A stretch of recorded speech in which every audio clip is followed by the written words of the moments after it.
বাংলাদেশের সবচেয়ে সুন্দর রেলওয়ে স্টেশনে আপনাকে স্বাগতম। আজকে আমার এই গল্পটা হবে রেল স্টেশনে আসা, কক্সবাজারে সারাদিন কি কি করলাম এবং কি প্যারা নিয়ে রেলে উঠলাম, সমস্ত কিছু। সুন্দর রেল স্টেশনের মধ্যে ঢুকে আমরা যে সমস্ত কর্মকাণ্ড করলাম সেটাই থাকবে আজকের ভ্লগে। ভ্লগটি শুরু থেকে দেখুন, নিশ্চয়ই অনেক ভালো লাগবে। গাইস, আপনার কক্সবাজার আসার ভিডিও তো অনেকে করে, কিন্তু যাওয়ার সময় যে প্যারাটা নিয়ে যাইতে হয় এই ভিডিওটা অনেকে করে না। এই যে ট্রেন চলে আসছে দেখেন, এই যে শোভন চেয়ার ট্রেন চলে আসছে চট্টগ্রাম বাংলাদেশ রেলওয়ে আন্তনগর ইন্টারসিটি, এটা মনে হয় না।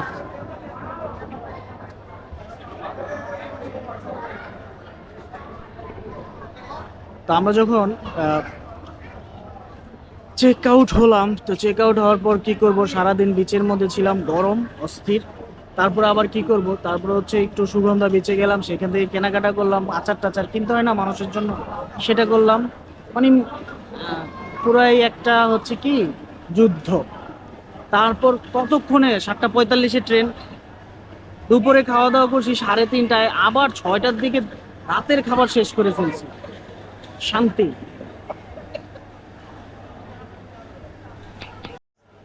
রাতের খাবার খেয়ে তাড়াহুড়া করে একটা অটো নিয়ে চলে আসলাম এই স্টেশনে এসে একটা স্বস্তির নিঃশ্বাস নিলাম। ট্রেন আসলো, তো ইনশাল্লাহ আমরা রওনা দেব। দেখা যাক বাসায় কয়টা বাজে পৌঁছায়। তো ভিডিওটি দেখার জন্য সবাইকে অসংখ্য ধন্যবাদ। আশা করি সবাই ভালো থাকবেন, সুস্থ থাকবেন।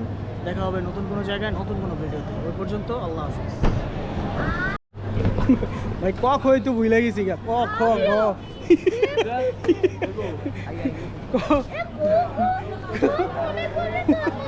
গাইস, কক হয়ে ভুলে গেছি গা। দেখেন এত লম্বা ট্রেন, শুধু হাঁটতেছি আর হাঁটতেছি।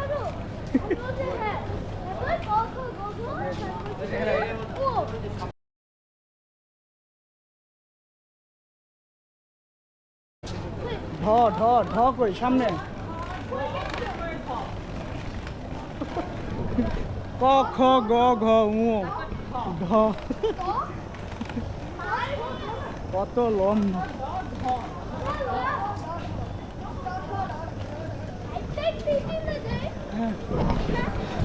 অবশেষে কাছাকাছি চলে আসছি, দেখা যাক।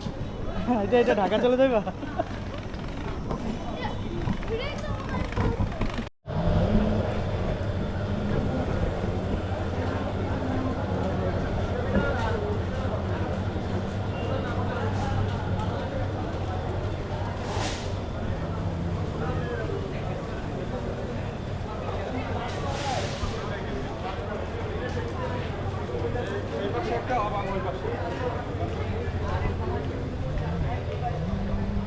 অনুগ্রহ করে জানালার পাশে মোবাইল, ব্যাগ ও জরুরি জিনিসপত্র রাখা থেকে বিরত থাকুন।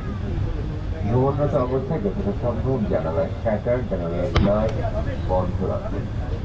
আপনাদের অবহেলার কারণে কোনো প্রকার অনাকাঙ্ক্ষিত ঘটনা ঘটে রেলওয়ে। অবশেষে আমরা ট্রেনে উঠতে পারলাম। আজকের এই গন্তব্যটি কক্সবাজার থেকে ঢাকা গিয়ে শেষ হবে ইনশাআল্লাহ। সারাদিন অনেক ধকল গিয়েছে, এখন ঘুমাতে যাই।